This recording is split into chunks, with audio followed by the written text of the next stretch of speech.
Liu Woods était un bon garçon. Il faisait tout ce qu'on lui disait, il avait de bonnes notes.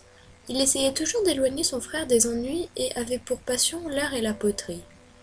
Les bons garçons ne finissent pas où il a fini, mais il l'avait voulu car il aimait trop son frère pour le laisser prendre sa place. Ce fut une expérience terrifiante et solitaire. Cela faisait maintenant des semaines que Liu avait été sauvé de cet horrible endroit, seulement pour voir son petit frère dans une situation délicate. Il lui rendit visite souvent après l'école.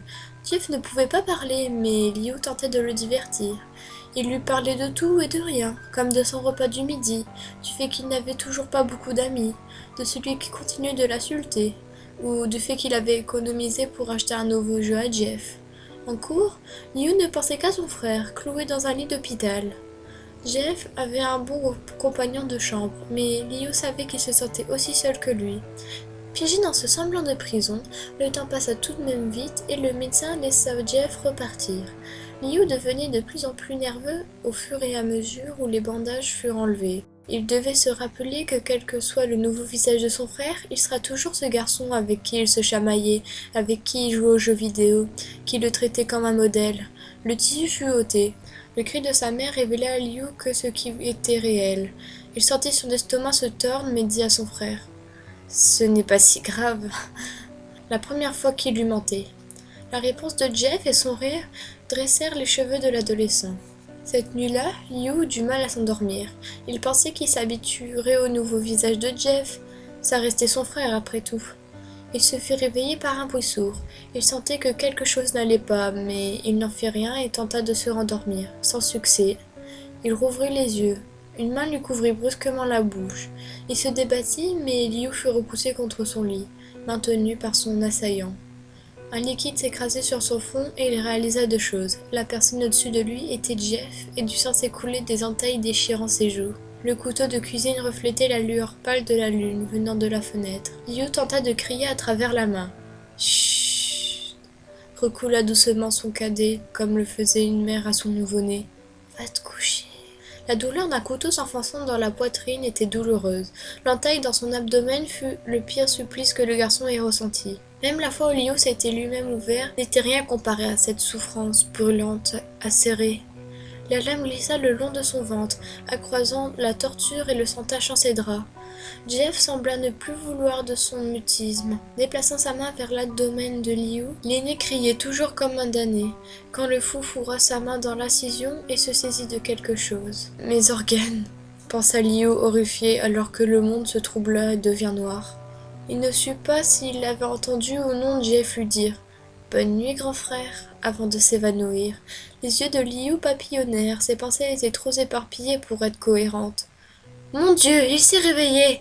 s'écria une voix féminine. Tout était flou et imprécis alors qu'une ombre s'approcha de lui. « Doucement, gamin, je sais ce qui s'est passé, mais ne t'inquiète pas. Il ne peut rien te faire ici. »« Il ?» Liu prit un moment pour comprendre le mot. « Il qui ? Qui est ce il ? Où suis-je ? Bon Dieu, ça fait mal !»« Du calme, gamin. Tu vas rendre le moniteur cardiaque dingue. » Une légère pression agrippa sa main et Liu ferma les yeux, se relaxant un peu. « Je dirai au docteur d'augmenter ton dosage. Tu as de la chance, gamin. Ce bâtard psychotique a déjà tué pas mal de gens. On dirait un démon ou une chose venue droit des croquis de police. Je n'aimerais pas le croiser dans la nuit dans une ruelle sombre. » Liu sourcilla. Il... Ah oui, Jeff !» Son frère lui a souhaité bonne nuit quand il est enfin revenu à la maison. Et puis... Attendez. Vient-elle de traiter son frère de démon ? Il ouvra grand les yeux, et il remarqua enfin le bruit aigu et rapide du moniteur cardiaque et l'infirmière auprès de lui. Il ne se rendit pas compte qu'il s'était levé avant d'être gentiment recouché.